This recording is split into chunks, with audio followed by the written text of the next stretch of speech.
Boker Tov et Boker Or, l'école Am Israël, Bezrat Hashem, pour ce shiur de ce matin, shiur un peu spécial, comme ça, que j'ai écrit aussi cette nuit.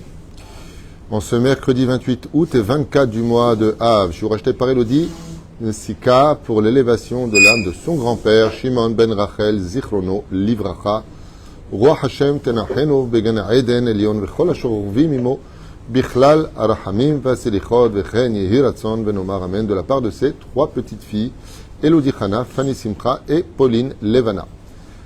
Papy Shimon, donc, malgré le fait qu'on ne t'ait pas connu, que si ce n'est que quelques années, tu continues à exister dans nos cœurs. On ne t'oubliera pas. Merci de nous avoir donné beaucoup d'amour et aussi pour la protection, Shel Kol Chayalenu, libération de tous les otages et la paix en Israël. Libération, Bezrat Hashem, très très vite. Bezrat Hashem, avec de bonnes nouvelles, Jonathan ben Achinoam, à qui on souhaite, Bezrat Hashem, Yetzia mina afela le ora, Mishuchar mikol abayot. Amen ve amen. Et on demande aussi pour une refouach shlema, c'est ceux qui peuvent prier pour lui, pour un enfant de 8 ans, Uriel Chaim ben Gabriela Mazal, qui a besoin de vos teilim et de vos prières. Si vous pouvez prier pour lui, Toda Rabba. Bevadaï, on pensera aussi à tous nos blessés, toutes les personnes malades, refouach shlema, achlama meira.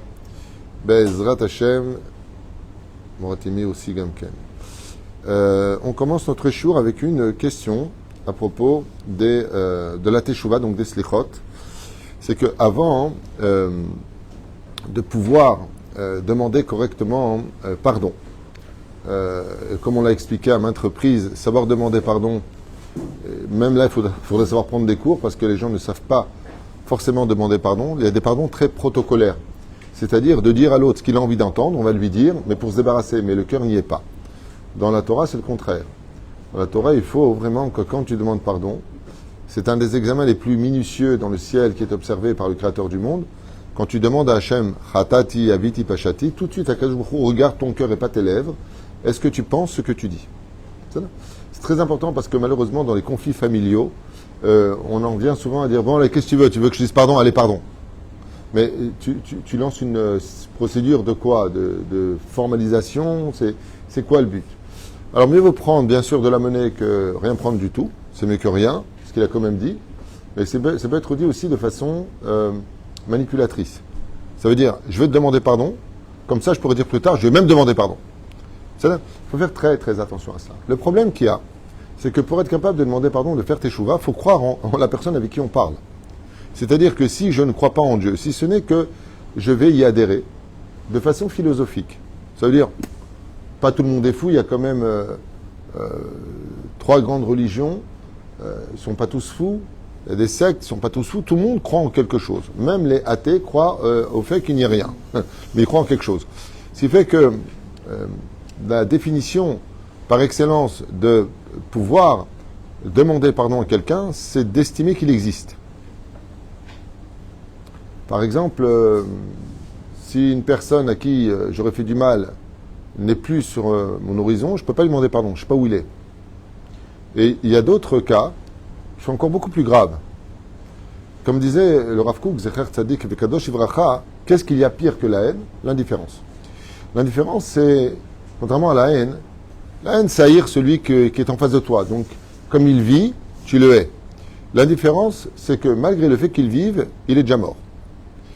Et pour demander pardon à cette situation dans laquelle nous plongeons dans le mois de Elul, il faut estimer l'existence de Dieu.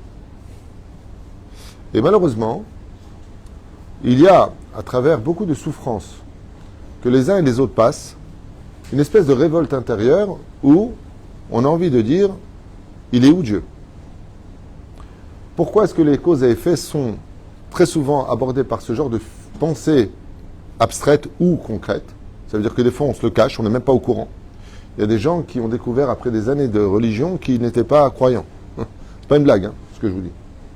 Ils ont découvert qu'en réalité, le Dieu qu'ils priaient, c'était eux-mêmes. Il y a une pathologie dans ce domaine, qui est celle du pervers narcissique, si je peux me permettre de reparler de lui une seconde. C'est que les pervers narcissiques religieux croient, puisqu'il y a des religieux qui sont pervers narcissiques, ils croient en Dieu. Ils te disent, bien sûr, je crois en Dieu. Mais ils parlent d'eux. Ils sont Dieu. Il y a des gens qui vont travailler toute leur vie dans le domaine religieux et qui en réalité vont prendre la place de Dieu. Par exemple, dès que je me place au niveau émotionnel, le gosse qui saute sur le fauteuil pendant le kidouche, viens ici. Et on lui hurle dessus. Tu dois rester à table. C'est juste 4 ans le gosse, quoi. Je veux dire, c'est un gosse. Hein. Il sera peut-être plus grand que toi en Torah plus tard, mais pour l'instant, c'est juste un enfant qui a le droit à l'erreur, contrairement à toi. Et tu vas te mettre en colère pendant Shabbat. Est-ce que la volonté divine, c'est que tu te mettes en colère, ou est-ce que la volonté d'Hachem, c'est que tu sois un soleil dans ces moments qui t'énervent? Si tu crois en Dieu, tu travailles pour Dieu. Mais toi, qu'est-ce que tu fais? Tu travailles pour toi. Alors tout t'énerve. Tout t'énerve. Pourquoi ça t'énerve? Parce que tu te prends pour Dieu. Voilà. Je me rappelle qu'une fois, mes enfants m'ont dit, ça t'énerve, papa, si on fait ça, ça? Je leur ai dit, pourquoi? Je suis mon cher Rabbeinu, moi? C'est moi qui ai donné la Torah? Non. Ça, là.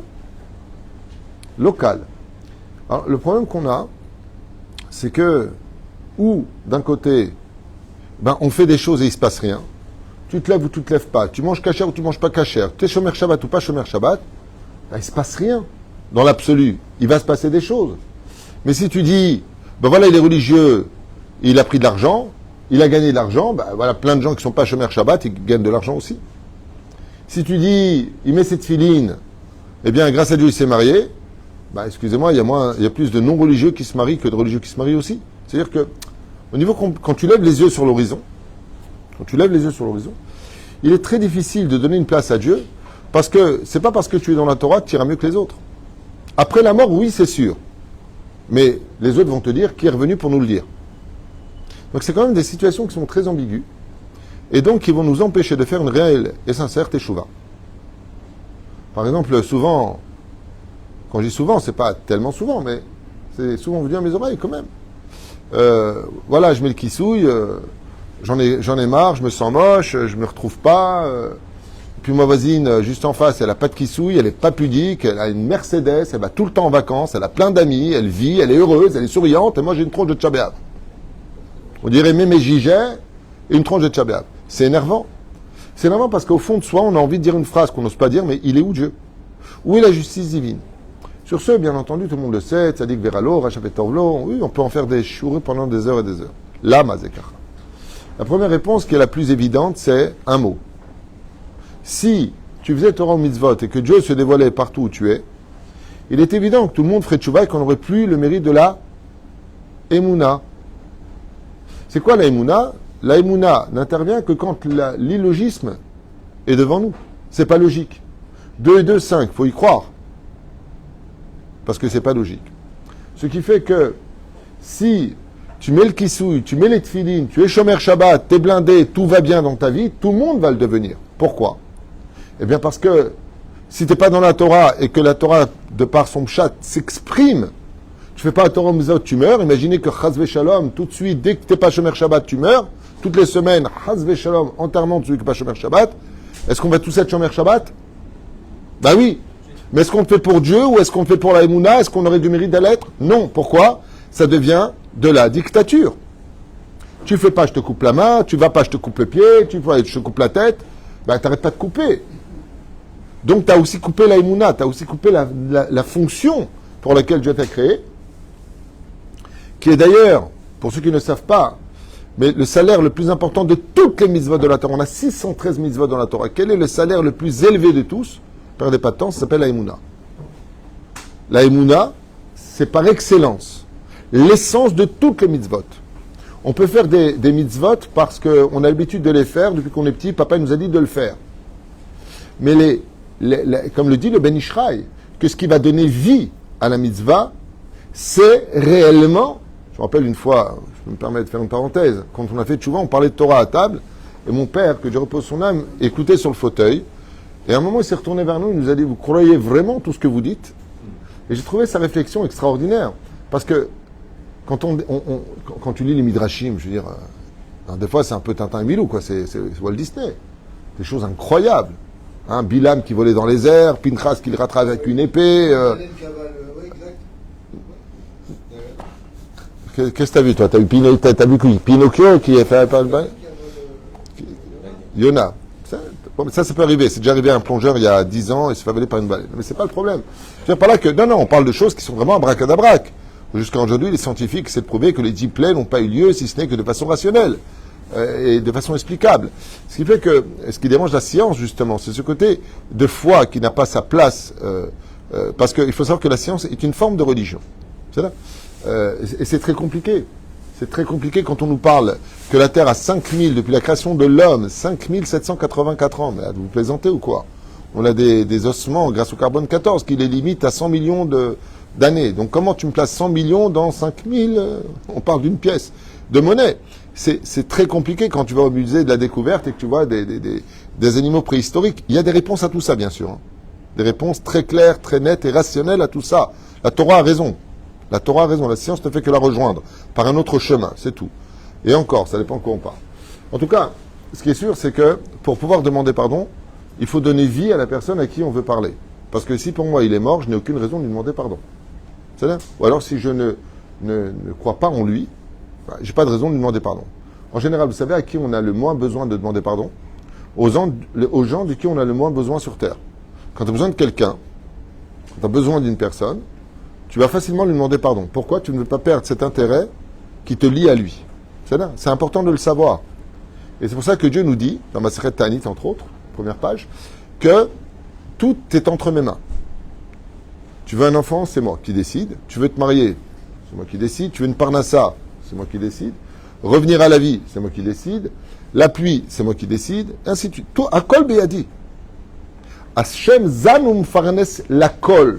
Pas simplement Dieu donne à tout le monde sa subsistance, mais toutes les subsistances et les demandes de ce monde dépendent de Dieu. Et c'est ce qu'on verra à la fin de ce cours.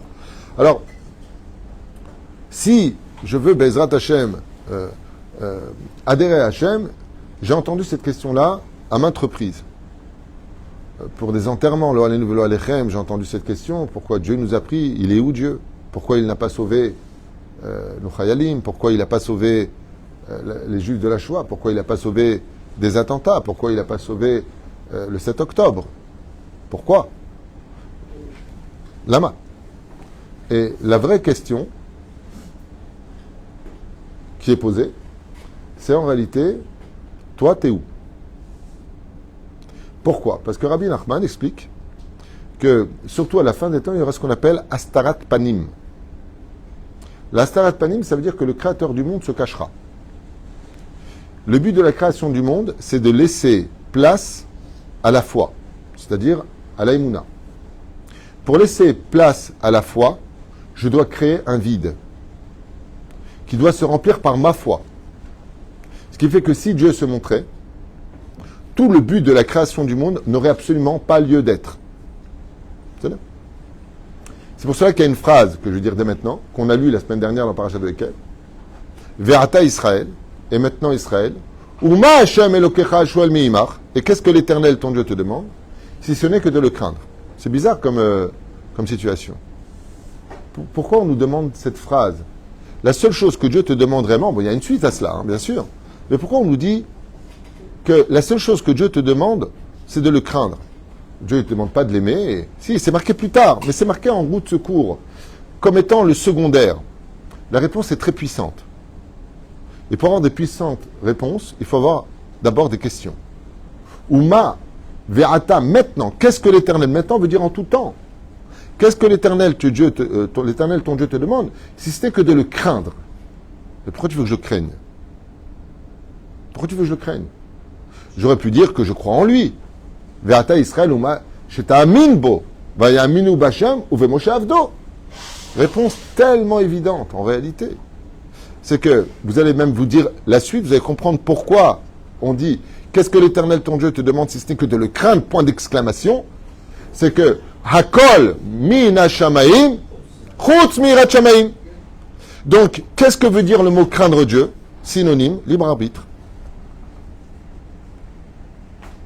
Hakol min hashamaim, tout vient du ciel, sauf la crainte du ciel. Ça veut dire que tout ce qui peut arriver dans la vie, ça vient du ciel. Sauf de faire le bien ou le mal. Ça vient pas du ciel. Pardon. Oui, c'est ça. Ça vient pas du ciel. Chutz mirat shamaim. Donc, étant donné que dans ce monde, tout vient d'Hachem, sauf la décision de fauter ou de ne pas fauter, la seule chose que Dieu peut demander, c'est que tu aies de la crainte du ciel. Et ainsi donc, si tu as de la crainte du ciel, alors Kol min hashamaim. Celui qui dit Gamzol et Tova et qui craint pas le ciel est quelqu'un qui n'a rien compris à ce qu'il raconte. C'est pour ça que seules les personnes les plus élogieuses auront compris que Gamzol et Tova, Gam, ça veut dire négatif, le mal que je vis, maintenant, finira par créer un bien plus tard. C'est la phrase de Gam, comme dit tout le Chida Kadosh, Gam c'est négation. Gam. Ça aussi, ce mal que je vis, pour le bien. Rabbi Akiva a dépassé son maître. Kol David Rahamana, l'état va vide. C'est-à-dire que le bien qu'on vit maintenant, c'est le vrai bien. On ne pouvait pas avoir mieux que ce qu'on vit, que l'opération difficile qu'on vit. La différence entre Rabbi Akiva et Rabbi Gamzo, Rabbi Nahum de Gamzo, c'est qu'il y en a un qui dit que la négation d'aujourd'hui sera le bien de demain. Rabbi Akiva il dit que la situation de maintenant, elle est bien et elle sera bien aussi pour demain. Il y a une grande différence entre ces deux phrases qui sont un sujet, un shur pour eux-mêmes, mais juste à retenir. Mais la reine, Ve'ata Israël, qu'est-ce que l'Éternel ton Dieu te demande? Si c'était que de le craindre. Bah oui, parce que tout le reste, ça vient du ciel. Tu n'y es pour rien. Qui sera riche, qui sera pauvre, qui sera grand, qui sera petit, qui sera tunisien ou marocain, algérien. Tout ça, c'est fixé 40 jours avant même ta conception en tant que fœtus. La Neshama, elle est préparée 40 jours avant que la femme ne tombe enceinte. Et là-bas, on va tout le fixer. Sauf une chose. Les Ratchamaï. Et pourquoi les Ratchamaï? Parce que tu as l'occasion de voler, tu as l'occasion d'aller avec, je sais pas, une femme, tu as l'occasion de prendre le téléphone pendant ton travail. Alors que tu es payé pour ça, ok? Des lois qui, malheureusement, ne sont pas assez expliquées au Tzibour. Ok, tu es payé à l'heure. Et toi, ce que tu fais, c'est que, bon, le patron n'est pas là, comme on dit, quand le... Apparemment, vous avez tous fauté. Et donc, quand le chat n'est pas là, il sourit danse. Ok, c'est du pur gazelle. C'est du pur gazelle. Hier, quelqu'un était en train de m'appeler, il m'a dit, voilà, j'ai fait un travail pour une personne, j'ai fini mon travail, ok? Bon, c'est, je crois, un appartement, un truc comme ça. Et la personne lui a dit bon, demain je te paye. Il a fini le travail. Il lui a posé la question, est-ce que vous êtes satisfait du travail? Il a dit oui. Tout va bien, le travail est fini. Et ensuite, il lui a dit, demain je te paye. Le lendemain, il lui dit, non, dimanche. Il a dit, bon, dimanche. Dimanche arrive, il le rappelle, il lui dit, on est dimanche soir, tu m'as même pas donné un coup de fil. Il lui a dit, je t'ai pas dit ce dimanche. Ça, Bémet, hier, c'est la question au téléphone qui m'a été posée. Et j'ai fait un message expliquant que cette personne-là, Nikra Racha, c'est assourd de faire ça. Rabotai tafsiku. C'est assourd de faire ça. C'est du pur gezel. Il y a des gmarotes entières sur ce sujet-là. Assourd de faire ça. Mais qui est coupable? Ils n'ont pas fait le contrat. Bidiouk. Première question. Vous avez un contrat? Non. Il n'a pas demandé une avance, peut-être. C'est pas comme ça que ça marche. Hayav la sot chosé, avec les conditions de si ça marche, quel est mon avantage, si ça ne marche pas, quelles sont mes obligations. Il y a une obligation. Ça sert à rien d'aller au Bédine, parole contre parole, sinon c'est ce qu'on appelle pshara. C'est-à-dire on va trouver un accord en disant, bon, mais débrouillez-vous. Alors, quand tu as un contrat, d'abord la personne, elle est au garde à vous. Pourquoi? Parce que si le Bédine ne veut pas y aller et que ça passe chez l'avocat, c'est dommage et intérêt. Et c'est dommage qu'on ne comprend qu'avec la dureté. C'est bête. C'est bête. Anino Mevin. Anino Mevin. Tu ne sais pas si tu vas vivre tout à l'heure. Tu as des dettes. Paye-les, la punaise de toi. Si tu as, bien sûr. Je ne vais pas faire une banque, mais. À Martha, t'es Kayem. T'es Kayem. Quelle est la plus belle couronne qu'un homme puisse avoir sur la tête? Keter Shem Tov. Vous savez c'est quoi avoir un bon nom? En Colosse, il dit un bon nom, c'est celui qui tient sa parole. Quand il parle pas pour rien dire. Une personne qui a un bon nom, qui a du chesed, il a fait son travail, paye-le, paye-le. Ouais, mais tu comprends. Enfin bon, c'est pas le sujet d'aujourd'hui, c'est juste une parenthèse pour les slichot qui arrivent. C'est pas la peine de taper sur la poitrine si on se comporte comme ça. Bémet, reste chez toi, dors, c'est mieux que de faire traîner les gens dans des paiements alors que tu sais très bien à l'avance que tu ne vas pas les payer, tu leur vends du vent. Zéassour, Bechlet, de faire ça. Il y avait une émission qui est sortie là sur des gens qui ont été arnaqués à l'époque des diamants. Une vidéo qui a circulé d'une femme, ils lui ont pris 100 000 euros. Elle était dans une ville en Israël en train de chercher qui lui a fait ça. Comment vous pouvez prendre de l'argent à une personne? Vous aimeriez qu'on vous fasse ça, vous? Emet. Après on entend Mincha Arbit, allez, va te coucher. Emet, ça s'appelle, il y a un langage dans le Talmud qui dit Tovel bemikve imsheretz beyado. Ça s'appelle el au mikve avec un animal impur dans les mains. T'as vu la trétini? Tov. En tout cas, pour le cours, il faudrait peut-être que je commence parce que je n'ai pas commencé ma première phrase. Vous voyez, en général, je note mes cours sur une feuille rapide. Alors, il y a beaucoup, beaucoup de romer. Pour participer à 2-3 heures du matin, j'ai Ma femme me dit, qu'est-ce que t'as? Je dis, attends, je peux finir. Tov, la grande question, c'est d'arrêter de poser la question, Dieu est où? Pourquoi? Comment on dit la terre en hébreu? Aolam. Essayez d'apprendre un peu l'hébreu. Je n'ai pas dit comment on appelle le mot terre, comment on appelle le monde, la terre. Aolam. C'est là.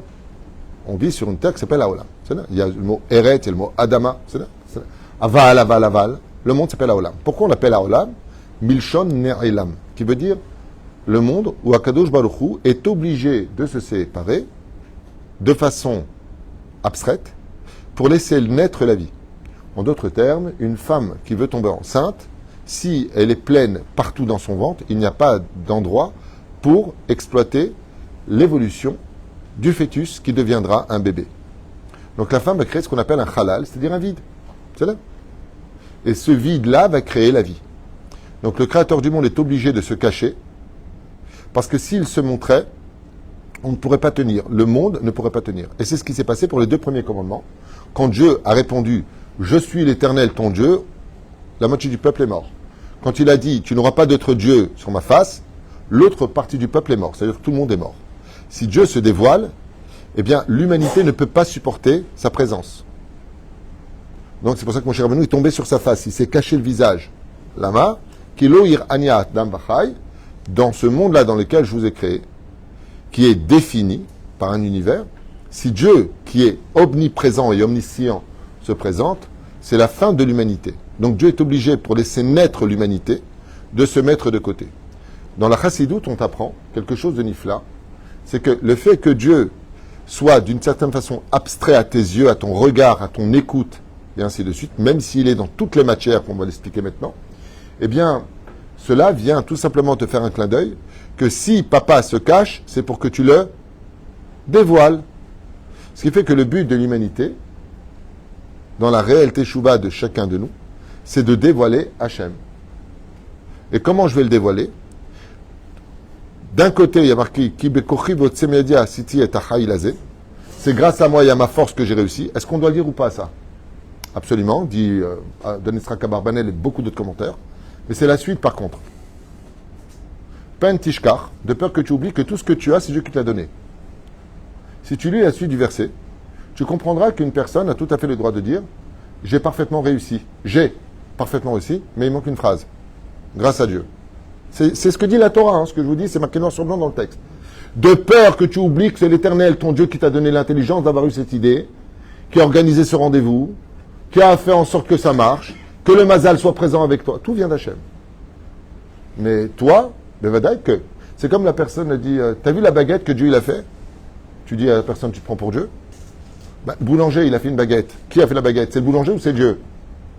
C'est le boulanger. Il faut arrêter d'être débile. La Torah, elle te demande de dire ça, elle te dit pas autre chose. Hein. La Torah, elle te dit, la baguette, ça t'est fait par ce boulanger ou boulangère. Peu importe. Ouais. Mais si Dieu n'avait pas créé le blé, tu n'aurais jamais pu le faire. Si tu n'avais pas donné la force de te lever le matin, tu n'aurais jamais pu le faire. Si tu n'avais pas donné la sagesse de savoir le faire, tu n'aurais jamais pu le faire. Pourquoi? Parce que le but de la création du monde, comme le dit le Balakati d'ailleurs, c'est d'être l'associé d'Hachem. Dieu, il veut que tu sois son associé. Il veut que ce que tu fasses, en mer, Beshem, Omro, Mevigiola, Laolam. Qu'est-ce qu'elle a dit, Esther? Beshem, Mordechai. Et pourquoi elle n'a pas dit Beshem Hachem? Parce que c'est Mordechai. Qui a dit à Esther, il y a un complot contre Achashverosh? C'est Dieu ou c'est Mordechai? Question difficile. Question difficile. Akadosh Baruch Hu, son rôle à lui était de faire passer Mordechai Kaut Rabbi au moment où dans le complot, la porte était ouverte, il comprenait les 70 langues. Ça, c'est le plan divin. Mais qui est parti le dire à Esther? C'est Mordechai. Vatomer Esther Beshem Mordechai, lo Beshem Hachem. Donc, ça fait que Baruch Hashem, Dieu est resté caché dans les rencontres dites hasardeuses pour dévoiler la personne. Et la reine, le but de voir quelqu'un qui ne se... C'est vrai, avec toutes les épreuves qu'on passe tous à des niveaux différents, on a envie de dire à Hachem, mais pourquoi tu fais ça? T'es où? Hachem, t'es où? Je t'appelle, t'es pas là. Je prie, tu me réponds pas. Alors qu'est-ce qui me reste? Joker. La seule mitzvah dont le salaire dépasse toutes les autres mitzvot, sans exception, c'est la Emouna. Est-ce que tu es capable de rester fidèle malgré le fait que je reste absent selon ton analyse et ta façon de recevoir les choses? Aïmata bemet iti ou lo. Donc la question, c'est pas de dire constamment le 7 octobre, il était où? Dieu. La question, c'est de savoir où vous étiez, vous, le jour. Tout le monde remet en question Dieu. Mais la question, c'est où tu es, toi. D'accord? Et cette notion que vous venez d'apprendre, c'est une phrase secrète qui est marquée en un mot dans toute la Torah, qui est exceptionnelle. Hein. Le rabbi, on en a fait des heures de cours. Hein. Exceptionnel. Adam Arishon, faute. D'accord? Il se cache. C'est marrant parce que là, c'est lui qui se cache. Vous avez remarqué? Mais pourquoi il se cache? Parce qu'il a appris de Dieu qu'il se cachait. Parce que pour fauter, Dieu n'était pas là. Dieu, il s'est caché pour le laisser vivre. Il leur a dit, voilà, tu manges de tous les arbres, et l'arbre de vie, tu ne manges pas. L'arbre de la connaissance du bien et du mal, tu ne manges pas. Ok? Qu'est-ce qu'a fait Hachem? Il s'est retiré. Quand Adam Arishon a mangé du fruit et que ses yeux se sont écarquillés avec Ève, ils ont fait comme Dieu, ils se sont cachés. D'un coup, qu'est-ce que fait Hachem? Il vient les dévoiler, pour donner l'exemple. Et là, il pose une question impressionnante, qui est un mot. Ayeka. Où es-tu? C'est fou. Et dans la Torah, on vient nous apprendre que tous les jours, Akadosh Baruch Hu, il vient poser la question à l'homme, où es-tu? Et c'est pour ça que le mois d'Elul, c'est le rendez-vous avec soi-même, le mois de l'introspection. Où en es-tu dans ta vie? Depuis combien de temps tu étudies? Comment tu as évolué? Quel masechet tu as fini? Quel midot tu as soigné? Où en es-tu? Ayeka. Et c'est pour ça que l'évolution d'ailleurs du chauffard explique le Ben Ishra, et ça commence par un bout qui est très fin, donc étroit, et ça part vers un bout qui est large. Pour t'expliquer que, tout comme l'homme est venu d'un endroit, d'une porte très étroite, d'ailleurs quand tu vois certaines personnes à côté de leur mère, tu as une mère qui fait 1m50, avec le temps, tu vois le mec qui fait 2 mètres de haut. Pourquoi tu as sorti de ça? C'est comme le chauffard. Il est sorti d'une petite porte, il est devenu une personne qui a évolué, l'évolution de la vie. Akadosh Baruch Hu nous montre que l'homme évolue constamment. Quand il arrête de grandir, il n'arrête pas de vieillir. Il y a quelque chose qui est constamment en évolution chez lui. La question, c'est est-ce que toi, tu évolues vers Hachem? Jamais vous verrez une personne qui est constamment dans la gdusha, c'est-à-dire sur le chemin qui mène à Dieu, c'est rester kadosh. Hein. C'est pas d'être pratiquant. On peut être un super rachat pratiquant. Et la liste est longue. Korar vechol adato, datam da'aviran, doega adomi, lo haser. La Torah, elle t'en parle en long et en large des gens pratiquants qui sont rechaïm. Ça ne veut pas dire que Hazesham, il ne faut pas prendre le joker en disant « Ah, t'as vu ce qu'il dit ?» Non, mais c'est pas ça. C'est la gdusha dans ta pratique qui va définir si tu trouves Dieu ou pas. Dieu ne se dévoile pas à celui qui est tamé. Il va se dévoiler uniquement, et s'il se dévoile, c'est au nom de Elohim. Comme c'est marqué pour qui? On n'a pas le temps, Bil'am. Il est marqué Vayomer Elohim. Pourquoi? Parce qu'il se dévoile dans le tamé. Donc Midatadin vient le voir. Avalam Israël, son but à lui, c'est de le découvrir, comme on pourra le voir maintenant dans les sujets que j'ai notés. J'ai l'impression que ça va être un cours de 3 heures. Car Dieu, alors, le Ramchal, donc je vais citer tout de suite le Ramchal, dans Messilat Yesharim, il dit que l'alliage des molécules ne peut pas exister si Dieu lui-même n'y est pas. En d'autres termes, le monde n'existe que parce que Dieu est à l'intérieur. Donc si tu veux voir Dieu, il est dans le verre, il est sur la table, il est sur la chaise sur laquelle je m'assois. Et c'est pour cela que la Mishnah nous apprend un clin d'œil. Al tiebaz lechol dabar. Fais très attention de ne pas dénigrer un objet. Pourquoi? Bon, si tu dois le jeter, tu dois le jeter. Aval, sache que dans toute matière, il y a le Créateur du monde. Ce qui énerve le plus Hachem, par exemple, enfin, je ne vais pas parler en son nom, hein, il n'y a pas besoin qu'on le défende, mais c'est quand tu prends, par exemple, des tissus et que tu en fais des choses négatives avec. Par exemple, non pudiques. Selon le Ramchal, tu as pris donc l'existence même de Dieu et tu l'as mis au service du mauvais. C'est pour ça que toutes les actions qu'on doit faire et tous les objets que nous devons posséder doivent être mis au service du bien et pas au service du mal. L'idolâtrie, c'est une chose qui est très dérangeante pour Dieu, parce que pour qu'elle puisse exister, il faut bien que Dieu soit dans cette matière. Bon, Alpisod, il va envoyer la Sitra Hara là-bas, hein, c'est pas lui-même. Alpisod. Mais dans l'image extérieure, oui, c'est lui. C'est là. Ce qui fait que, par exemple, un juif, il a une neshama divine, qu'on appelle Halek Elokam Yumaal. Ouais. Quand un juif va en boîte de nuit, qui l'emmène avec lui? Akadosh Baruch Hu. Quand un juif se comporte mal et qu'il va faire des choses qui sont débauchées, il faut savoir que si Dieu se retire de lui, il meurt. Donc qui l'emmène avec lui dans la débauche? Hachem. Donc qu'est-ce qu'il lui reste à faire pendant le mois d'Elul? Tchouva et Leïd Bayesh. Tit bayesh et honte. C'est un enseignement du Baal Shem Tov. Tout ça, c'est Baal Shem Tov, derrière Hagav. Le Baal Shem Tov explique que tant qu'une personne a honte, il a toutes les raisons de faire teshuva. S'il perd sa honte, il a perdu la corde qui mène à la teshuva. Ça veut dire le fil conducteur de la teshuva. Bli boucha, yefshar lazor b'teshuva. Et la reine, source de vie, il maintient l'équilibre du monde dans toutes les matières. Chez Nehemar, il y a un verset qui le dit, on le dit tous les matins, Amer Hadesh bechol yom tuvo maase bereshit, qui renouvelle tout le temps, tout le temps, tout le temps, tout le temps. Le rôle du dévoilement du bien et du mal. La Torah appelle à la rencontre entre le Créateur et la créature. Comment s'appelle la table des négociations entre le Créateur et la créature? On n'a pas le temps. L'étude de la Torah. Comme on l'a déjà expliqué, qu'est-ce que la Torah? La Torah, c'est un dialogue. C'est-à-dire que si je veux parler à Dieu, il faut que je passe par la Torah. D'ailleurs, c'est un très bon sujet qui a été élaboré en long et en large par tous nos chachamim, mais à toutes les époques. Est-ce qu'on prie pour étudier ou est-ce qu'on étudie pour prier? Mamash, machloket. Est-ce que Ayushum Sha'achat, c'est-à-dire qu'avant, jusqu'à aujourd'hui, par exemple, les Chassidim, le Breslev, les Lubavitch, les Vijnitz, ils vont étudier d'abord la Torah et après ils vont prier pour créer une échelle à la prière. Ce qui fait que la prière, c'est un dialogue et l'étude, c'est un dialogue. Si je n'ai pas de Torah, je ne peux pas venir aux négociations parce que je n'ai pas de. Mais il existe un raccourci qui s'appelle le langage du cœur. Donc je peux prier avec mon cœur et parler avec Hachem, même si je n'ai pas étudié la Torah. Le monde a été créé selon un principe de moralité, d'amour, de jouissance, de bien-être, de roi et de serviteur. Et dès qu'il y a une immoralité ou injustice, Hachem donc n'a plus sa place dans les courants de l'humanité. Pourquoi? Parce que le créateur du monde est obligé de se retirer. Pourquoi? Pour nettoyer. On a connu ça à plusieurs époques. Laquelle? Dieu se retire automatiquement, c'est Tohu Bohu, le déluge. C'est-à-dire, le monde, Vatimale Aretz Hamas, le monde était rempli de violence. Le mot Hamas en hébreu veut dire vol et violence. C'est-à-dire, en hébreu je parle, c'est pour ça qu'on dit Hamas nous, c'est bon, nous avons fait preuve de violence. C'est-à-dire, et Dieu, qu'est-ce qu'il a fait? Il s'est retiré. Et s'il s'est retiré, c'est Tohu Vavohu. Dès que Dieu se retire, explique le Ramchal aussi, c'est le Tohu Bohu. En d'autres termes, le monde a été enseveli sous les eaux. Pourquoi? À quoi ça ressemble? Une table qui est très sale, on va verser de l'eau dessus, du karcher si vous préférez, et on va la nettoyer pour la rendre pure. On a vu ça pour Sodome et Gomorrhe. Pareil, Dieu se retire. Dès que Dieu se retire, les anges instructeurs descendent et font leur travail. Même si Hachem n'a pas besoin.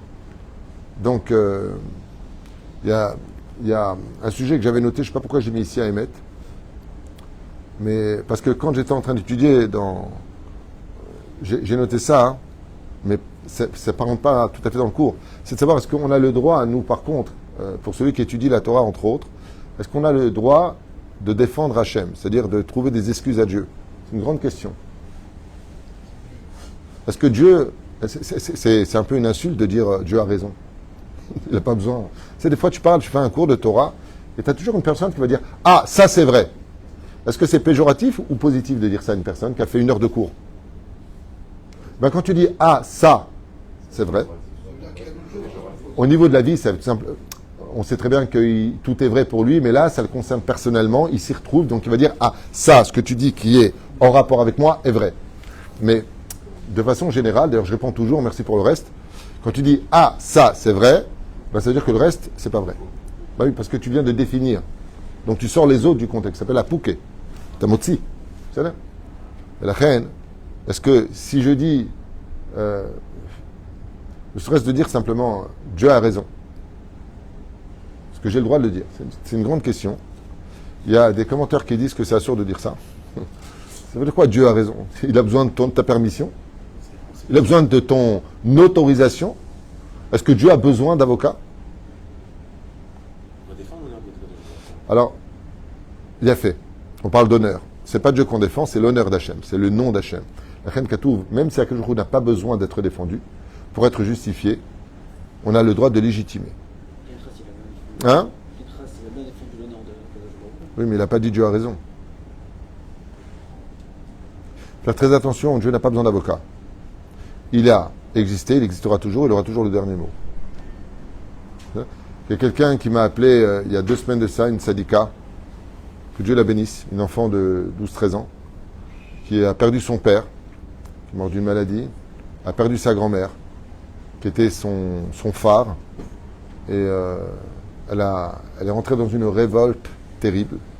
Elle ne veut plus manger cachère, plus de sniout. Bon, c'est une jeune fille. À l'école où elle est, c'est une école religieuse, ils sont très durs, très durs. Donc, il y a une espèce de dégoût, comme ça. Et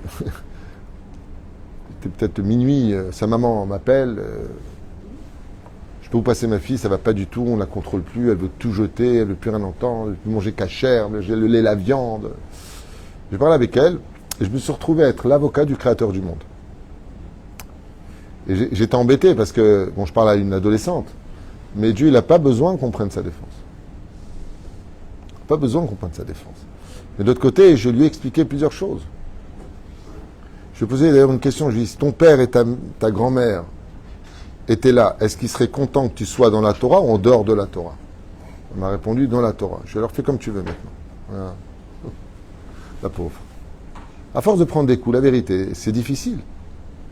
En tout cas, le texte de la Torah nous explique que les conséquences de nos actes, pour le meilleur comme pour le pire, auront tous lieu par rapport à un point crucial, pardon, pas crucial, j'ai pas le droit de le dire, mais primordial, qu'on appelle notre libre arbitre, Be'ezrat Hashem, car tant que notre travail n'est pas terminé, le monde sera toujours imparfait. Donc, un monde qui serait parfait et arriverait à sa finalité si on faisait tout simplement sa volonté. En d'autres termes, ce que je viens d'expliquer sur une longue étude, j'ai fait ça en 4 phrases, donc prenez-moi avec indulgence quand même, c'est que qu'est-ce qui empêche le monde d'arriver à sa perfection? C'est parce qu'on ne fait pas la volonté d'Hachem. Si on faisait la volonté d'Hachem, et c'est très difficile parce que quand on est associé, on a notre mot à dire. D'ailleurs, j'ai une question à te poser, Esmia. Est-ce que Dieu, il veut qu'on ait notre mot à dire? Absolument.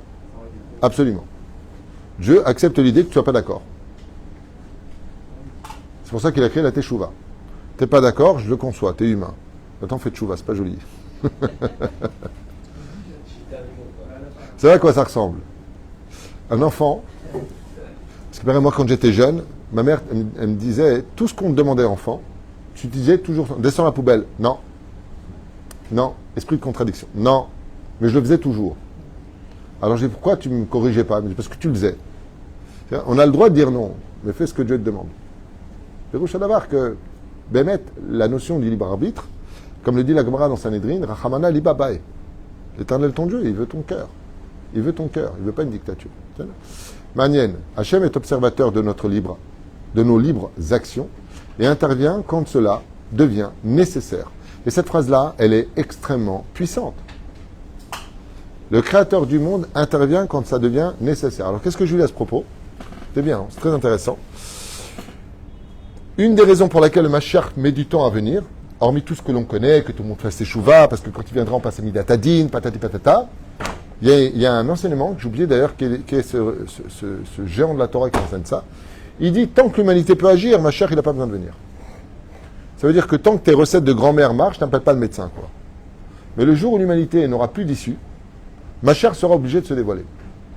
Ça veut dire que les Madavardomé, et c'est pour ça qu'il y a d'ailleurs quelque chose d'un petit peu enfantin dans ce qui se passe, malgré l'immoralité qui gère le monde dans notre génération, c'est qu'un fils appelle son père. Le père ne vient pas.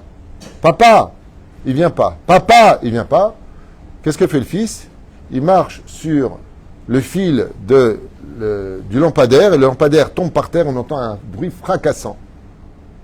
Le père dit, mais qu'est-ce qui se passe? Il court, parce qu'il a peur, il a entendu du verre qui est tombé, et son fils il peut se blesser, et le père intervient.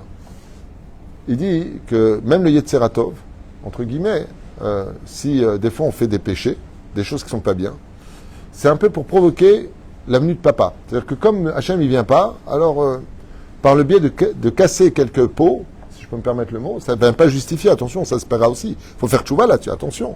Mais le fait que le monde aille mal, eh bien, va dévoiler chaque Baruch Hu. Prenons un exemple un petit peu bizarre qu'on peut constater. C'est à cause de quel grand péché que Dieu s'est dévoilé à Abraham, bizarrement. Sodome et Gomorrhe. Béloné Mamré. C'est incroyable. C'est-à-dire que Dieu envoie l'ange Gabriel pour 2 missions. Il envoie l'ange Raphaël. Il envoie l'ange Laïla, donc pour annoncer la naissance de Yitzhak. Raphaël vient soigner Avram Avinu. Très curieux tout ça, ce qui se passe. Et en fin de compte, il dit, voilà, je viens t'annoncer que je vais détruire Sodome et Gomorrhe. Donc Rashi, il dit, ah non, je ne peux pas faire deux missions en même temps, il en finit une, après il prend une autre. Vous vous rappelez? Mais qu'est-ce qui a provoqué la descente d'Hachem et le dévoilement d'Hachem? La faute. Ce qui fait que, même dans notre génération, on n'a pas à avoir peur de ce que l'on voit, même si ça fait très peur, où va le monde, c'est le cas de le dire aussi bien au niveau moralité que mensonge, que tout ce qui se passe, peu importe, la liste serait très longue dans cette génération, parce que Dieu peut se dévoiler ou par un excès de bien ou par un excès de mal. Donc dans les deux cas de figure, on va vers le dévoilement divin. Voilà. Dévoilement divin. Les éperouches d'abord. Et la reine, et je finirai parce que je ne vais pas non plus m'attarder pendant des heures, ou quand le monde est devenu immoral, ou quand l'humanité ne peut plus agir, ou si on nous demande, oh, ça c'est la chassidoute, il y a une façon d'éviter tout ça, dont un très très grand aigle de la Torah a opté pour cette troisième option, donc je répète pour ceux qui n'ont pas compris, où rien ne va plus sur terre, et ça va dévoiler Dieu, parce que la justice a atteint sa dernière limite, ça veut dire que le monde de justice veut s'abattre sur terre, Shem Shmor, comme Dieu le dit, j'ai promis de ne plus envoyer un déluge d'eau, mais j'ai jamais promis de ne pas envoyer un déluge de feu. Donc faites attention à la bombe atomique, c'est pas une blague. Deuxièmement, l'humanité ne peut plus agir, donc j'avais noté ici de mon étude, on ne peut plus rien faire, c'est plus dans nos mains. Qu'est-ce qu'on fait? Ça bug, l'humanité n'a plus de solution. Azma aussi, Dieu intervient. Et troisième, celle du Rabbi Lubavitch, ce géant de la Torah, Wibrant Mashiachno, demandez à Hachem. Enfin, pas que le Rabbi, avant lui, il y avait le Rabbi Nachman. Il dit, il faut demander à Hachem. Aujourd'hui, le Yahanouka, dans tous ses cours, pratiquement, il dit, il faut demander à Hachem. Demandez, Dirshu at Hachem. Demandez à Kadosh Baruch Hu. Quand tu appelles.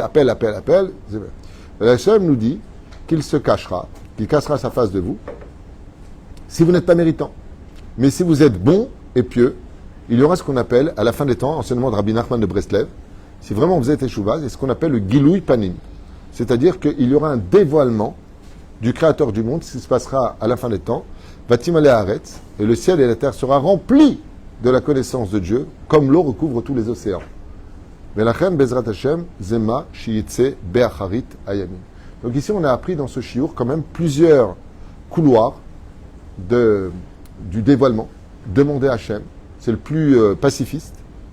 Il y a, tout est bloqué maintenant, animal à Asot, et dans ce cas-là, on passe dans une autre dimension, selon Rabbi Nachman, qui est superbe, importante. C'est qu'une fois que tu as fait ce que tu devais faire, tu ne peux pas travailler plus de tant d'heures par jour. Tu as une vie sociale, tu as une vie familiale. Ouais. Tu es arrivé, par exemple, tu dois payer par mois 18 000 shekels. Au maximum de ton travail, c'est 10 000 shekels. Tu as un part de 8 000 shekels. Ashlech al Hashem. Bien sûr, si tu ne sais pas gérer, il va y avoir quelqu'un qui va t'apprendre à gérer ton argent. Mais si vraiment en gérant tout ce qu'il y a à gérer et que tu ne peux pas faire autrement que, dans ce cas-là, ce qu'il faut faire, c'est tes soucis, tu les emmènes chez Hachem. Tu dis, Hachem, Maïchtadout n'intervient que ici. Et tu peux vraiment rien faire d'autre. Hachem est obligé d'intervenir. Mais il y a une condition à cela. Comme je l'ai expliqué la dernière fois, tu fais des ségoulottes. Tu sais pourquoi elles ne marchent pas? Parce que tu n'y crois pas. Et tu sais pourquoi on voit que tu n'y crois pas? Parce que, par exemple, tu vas au kotel prier. Ouais. Baba Saleh, il a dit à son chauffeur, emmène-moi au kotel. Il y a une xéra, un décret qui s'est abattu sur Israël. Ok? Quand il est revenu dans la voiture, il avait le visage rempli de lumière. Et Rabbi Elul Al-Fassi, qui était à côté de lui, lui a dit, ça va? Bien sûr, je suis parti prier à Hachem. C'est-à-dire que quand il est revenu du kotel, Baba Saleh allait bien. Pourquoi elle allait bien? Parce qu'il dit, si je ne crois pas en Dieu, qui m'écoute, qu'il est rempli de miséricorde, alors je fais rien. Et c'est exactement ce qui se passe. Enfin, le Pérek Shira, 40 jours. Est-ce que la personne, elle a préparé sa robe de mariée pour se marier au bout de 40 jours? Non. Parce qu'en réalité, pendant qu'elle fait la ségoula, elle n'y croit pas elle-même. Si tu vas prier sur la tombe de Rabbi Shimon Bar Yochai et tu reviens normalement, tu es plein de confiance. Mais si tu reviens et que tu es toujours triste, c'est que toi-même, tu ne crois pas dans les valeurs dans lesquelles tu t'es mis. Donc pourquoi tu veux que Dieu y croit? Le Olam Haba prendra la dimension que toi-même tu lui as donnée en tant que valeur sur terre. C'est-à-dire que combien de fois vous avez fait des choses qui sont en rapport avec les mondes d'éternité, Tout ce qui est Torah, Mizat, Nasim, Tovim est relié à l'éternité. On cherche des bons moments. Et la reine, en réalité, la valeur de la vie s'accompagnera à ce que toi tu lui donneras. Vous savez qu'un homme peut rendre sa femme belle s'il la voit belle. C'est une énergie. C'est prouvé scientifiquement. Il y avait une expérience que je racontais au Japon, que j'avais vue à l'époque, incroyable. Ils ont mis deux Japonais dans deux chambres différentes. Il y en a un qui maudissait le blé, l'autre, c'est du riz, je crois, très connu. Et l'autre qui disait des belles paroles. Et on a vu que le riz, pendant des expériences qui avaient été faites, incroyables. L'autre avait pourri, celui-là était resté intact. Il y a une autre expérience qui a été faite en Floride, et aux États-Unis, dans d'autres endroits. Ils ont mis de la musique d'amour dans des Walkman sur des tomates. Les tomates sont comme ça. Elles ont développé quelque chose d'important. Sur la viande aussi, au Japon, ils ont fait de la musique, tout ça pour les animaux. Et ils se sont mis à danser. Non, la viande était meilleure. La viande était meilleure. Ils ont constaté que la viande était meilleure quand l'animal avait de la musique, avec Non, tout à fait. Mais si le monde allait mieux, le monde animalier irait mieux. Si le monde était plus humain, plus correct, le monde irait mieux. Le problème, c'est qu'on s'invente des histoires et des mensonges historiques sur lesquels on va se baser pour créer un monticule de médiation fausse et archi-fausse, et ensuite on va accuser les victimes pour des bourreaux, les bourreaux deviennent des victimes, enfin un truc de fou. On est dans un monde de fou. Bémet, on est dans un monde de fou. Donc quand on est dans un monde de fou, c'est que le monde est à l'envers. Il faudra que Dieu le remette à l'endroit. Ça s'appelle la Géoula. Voilà, c'était un petit peu l'étude que je voulais partager avec vous. La meilleure façon, c'est de demander à Hachem. Et pour demander à Hachem, il faut venir le voir à la Beth Knesset. Il faut savoir qu'il est avec toi dans ton bureau. Et que tu n'as pas besoin d'arnaquer les gens, tu n'as pas besoin de mentir, tu n'as pas besoin d'être une mauvaise personne. Hazve Shalom, bien au contraire. Si tu as de la Emouna, tu n'as aucune raison de mal te comporter. Arrête d'être fataliste et comprends que les choses peuvent changer si toi d'abord, tu apprends à changer. Kol Tuv Velitraot.